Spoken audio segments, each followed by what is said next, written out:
ከ27000 ጫማ ከፍታ ላይ ያለው አየር አሁን ከምትተነፍሱት የኦክሲጅን መጠን 1/3ኛውን ብቻ የያዘ ነው። በዚህ አስፈሪ ከፍታ ላይ አእምሯችሁ በጭንቅላታችሁ ውስጥ ሊያብጥ ይችላል። ሳምቦቻችሁ በፈሳሽ ሊሞሉ ይችላሉ። ሰውነታችሁም ቢሆን ህይወቱን ለማቆየት ሲል ራሱን መብላት ይጀምራል። የሞት ቀጠና ብለው የሚጠሩት ያለ ምክንያት አይደለም። ይህ ሌላ ተራራ የመውጣት ቪዲዮ አይደለም።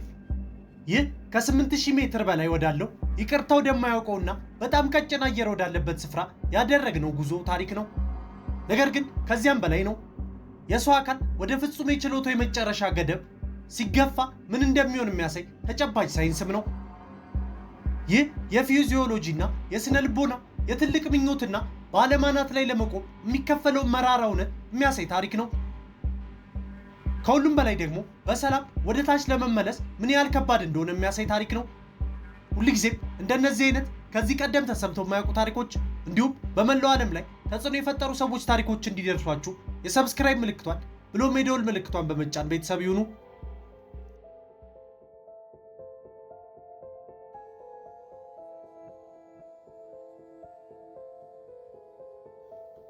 ከማንኛውም ጥያቄ በላይ በተደጋጋሚ የሚጠየቅ አንድ ጥያቄ አለ። እሱም ለምን ራስን እንዲህ አይነት መከራ ውስጥ ታስገባለህ? ቀላል የሆነ መልስ የገዛ አቅምህን ወሰን ለማግኘት የሚል ነው። ምን ያህል ርቀት መጓዝ እንደምትችል ለማየት። ነገር ግን ተራራው እውነተኛው ፈተና ወደ ላይ መውጣት ብቻ እንዳልሆነ በሚገባ ያስተምራል። ጉዞ የሚጀምረው በአንድ እርምጃ ሲሆን ለገዛ ሰውነት በምትገባው ከፍታን አከብራለሁ በሚል ቃል ነው። ከባህር ጠለል በላይ 17500 ጫማ ከፍታ ላይ ወደሚገኘው ቤዝ ካምፕ የመጀመሪያ መስፈሪያ ሰፈር ስትደርስ በቀለማት ያሸበረቁ የድንኳን ከተማ ትመስላለች። እዚያም ቢሆን አየሩ በውስጡ የያዘው የኦክሲጅን መጠን በባህር ጠለል ካለው ግማሽ ያህሉን ብቻ ነው። ምንም እንኳን ዝም ብለህ ብትተኛ የልብ ምት ወደ ላይ ይፈነጥቃል። የሚፈነዳ ራስ ምታት፣ የማቅለሽለሽ ስሜት ያንገላታል። የምግብ ፍላጎትን ሙሉ በሙሉ ታጣለህ። ይህ አጣዳፊ የተራራ ህመም አኪዩት ማውንቴን ሲክነስ ይባላል። እናም የተራራው የመጀመሪያ ማስጠንቀቂያ ነው። ሰውነት እየጮኸ የሚያሰማው የማንቂያ ደወል ነው እና ይሄ ገና ጅማሬው ነው። ሰውነትን ከአካባቢው ጋር የማላመድ ሂደት እጅግ በጣም አሰቃቂ የሆነ ዑደት ነው። ወደ ከፍታ መውጣት፣ ዝቅ ባለ ቦታ መተኛት፣ እጅግ በጣም አደገኛ በሆነውና ቤትም ያለው የበረዶ ስንጥቆች ባሉበት በሚንቀሳቀስ የበረዶ ወንዝ በሆነው በኩምቡም አይስፎል ውስጥ አልፈን ወደ ካምባንድ ደረስን። ከዚያም በዌስተርን ኩምብ በመባል በሚታወቀው ሸለቆ ውስጥ ወደሚገኘው ካምፕ 2 በመሄድ እግራችንን አጸናን። በእያንዳንዱ ዙር ሰውነታችን ከአዲስ ሁኔታ ጋር እንዲላመድ እናስገድደዋለን። የአጥንት መክኔ ከፍተኛ ምርት ውስጥ በመግባት ያለውን ትንሽ ኦክሲጅን ለመሸከም የሚያስችሉ ብዙ ቀይ የደም ሴሎችን ማምረት ይጀምራል። ይህ ሂደት ለመትረፍ ወሳኝ ቢሆንም የሚከፈልበት ዋጋም አለው። ደም በጣም ስለሚወፍር በልብ ላይ ከፍተኛ ጫና ይፈጥራል። በጣም ከመለመዱ የተነሳ የኩምቡዛል የሚል ስያሜ የተሰጠው የማያቋርጥና ደረቅ ሳል ይጀምራል። ሰውነት ከባድ ስምምነቶችን እያደረገ እንደሆነ ይሰማል። የምግብ መፈጨት ሂደት ይዘገያል። የጡንቻ መጠንም እያሟሸሸ መሄድ ይጀምራል። በእውነተኛ አገላለጽ የሞት ቀጠና ውስጥ እግርን ከማስገባት ከረጅም ጊዜ በፊት ቀስ በቀስ እየተበላሸ ነው።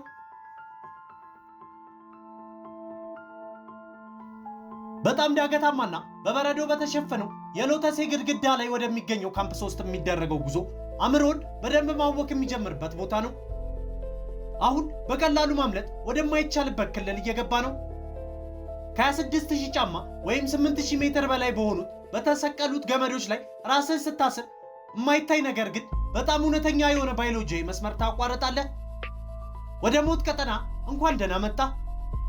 ይህ ስያሜ ለመጀመሪያ ጊዜ የተሰጠው በ1953 ዓ.ም ኤድዋርድ ዋይስ ዱናንት በተባለ ስዊዘርላንድ ዶክተር ሲሆን ይህ ድራማዊ ማጋነን ሳይሆን የፊዚዮሎጂ እውነታም ነው። ከዚህ ከፍታ በላይ የኦክሲጅን ግፊት በጣም ዝቅተኛ ከመሆኑ የተነሳ ሰውነት ካሁን በኋላ ከአካባቢው ጋር መላመድ አይችልም። ሰውነት ኦክሲጅንን ከሚወስደው በላይ በፍጥነት የሚጠቀምበትን ቦታ ነው። ከዚህ ነጥብ ጀምሮ በጥብቅ የጊዜ ገደብ ላይ ትገኛለህ። ተጨማሪ ኦክሲጅን እየተጠቀምክ እንኳን አብዛኞቹ ተራራ ወጪዎች ስርዓታቸውን በከፍተኛ ሁኔታ ከመክሸፉ በፊት ከ24 ሰዓታት ያነሰ ጊዜ ነው ያላቸው። ሰውነት ራሱን እየገፋ ሳይሆን በንቃት እየሞተ ነው።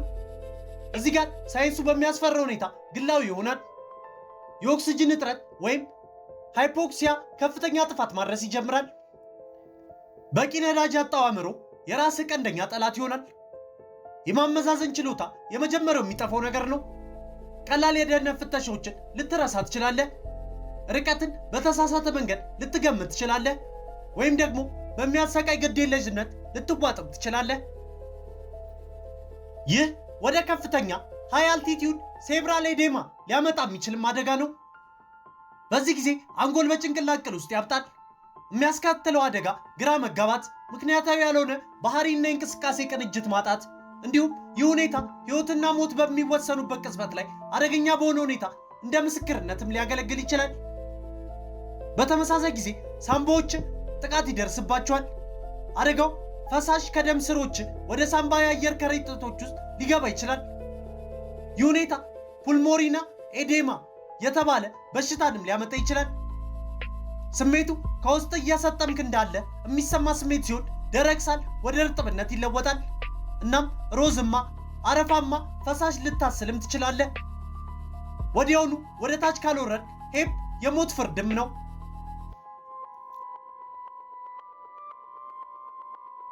ወደ 8000 ሜትር በሚጠጋ ከፍታ ላይ ወደሚገኘው ካምፕ 4 ሳውዝ ኮል መድረስ ሌላ ፕላኔት ላይ እንደማረፍ ነው። ሰው አልባ በነፋስ የተመታ ጠፍጣፋ ቦታና ድንኳኖቹ ሰዎች በማይገባቸው ቦታ ላይ ያሉ ደካማ መጠለያዎችም ናቸው። እዚህ ማገገም የሚባል ነገር የለም። እውነተኛ እረፍትም የለም። እዚህ በምታሳልፉት እያንዳንዷ ደቂቃ ሰውነት ለኃይል ሲል ራሱን እየበላ የሚኖርበት ቦታ ነው። ከጊዜ ጋር በሩጫ ላይ ነህ። ሌሊቱ ሲገባ ውጥረቱ ሊሰማ ይችላል። መመለሻ የሌለው ነጥብ። በረዷማ በሆነው ጥልቅ ጨለማ ውስጥ ወደ ሰሚት ጫፍ የምናደርገውን ጉዞ እንጀምራለን። ዓለም በሙሉ ከራስ መብራት ወደምትወጣው ትንሽ የብርሃን ክብና ወደ ራስ ያተነፋፈስ ድምፅ ብቻ ትለወጣለች።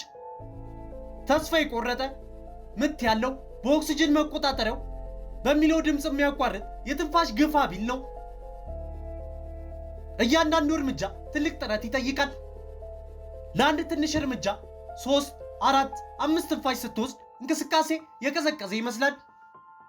ቅዝቃዜው እስከ አጥንት ድረስ የሚዘልቅም አይነት ነው። ምንም አይነት ልብስ ሊቋቋመው የማይችለው ዘልቆ የሚገባ ቅዝቃዜ። ምክንያቱም ሰውነት የራሱን ሙቀት ለማመንጨት በቂ ኦክስጅን የለውም። በመስመር ትወጣላችሁ፣ ወደ ባዶ ውሃ የሚያመሩ የራስ መብራቶችም ሰንሰለት እና አሁን ከመቼውም ጊዜ በላይ ከአዲሶቹና ገዳይ ከሆኑ የኤቨረስት እውነቶች አንዱን መጋፈጥ አለብህ። የትራፊክ መጨናነቅ።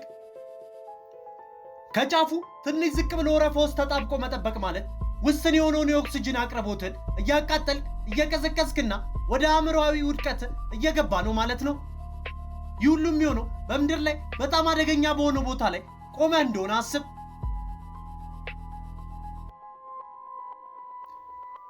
ጫፍ ላይ መድረስ ከእውነታው የራቀ ከሰውነት ውጭ የሆነ ልምድ ነው።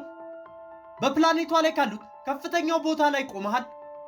እይታው ሊገለጽ የማይችል ነው። የተጠማዘዘ አድማስና የተራራዊ ፒራሚድ ጥላ ለብዙ ማይሎች ሲዘረጋ ይታያል። ነገር ግን ማንኛውም የድል ስሜት ጊዜያዊና እጅግ በጣም አደገኛ ነው።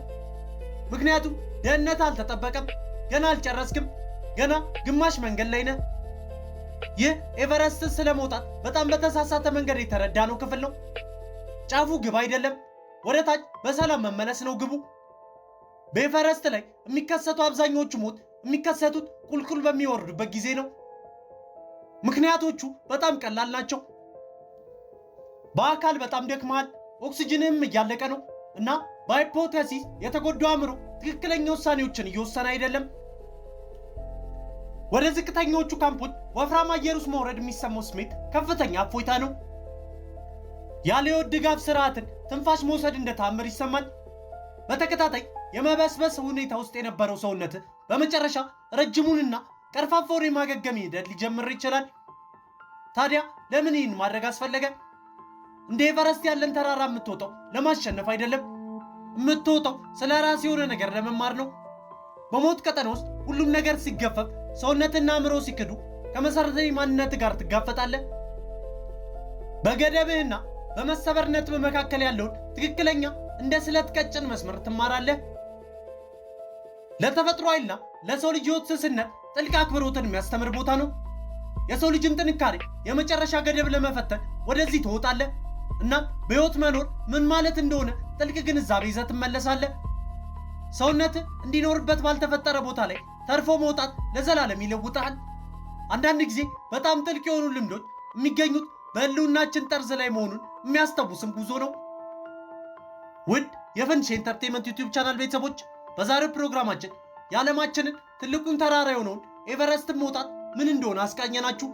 ሁልጊዜም እንደነዚህ አይነት ከዚህ ቀደም ተሰምተው የማያውቁ ታሪኮች እንዲሁም በመላው ዓለም ላይ ተጽዕኖ የፈጠሩ ሰዎች ታሪኮች እንዲደርሷችሁ የሰብስክራይብ ምልክቷን ብሎም የደወል ምልክቷን በመጫን ቤተሰብ ይሁኑ። በቀጣይ ቪዲዮ እስክንገናኝ ሰላም ለሁላችን ይሁን።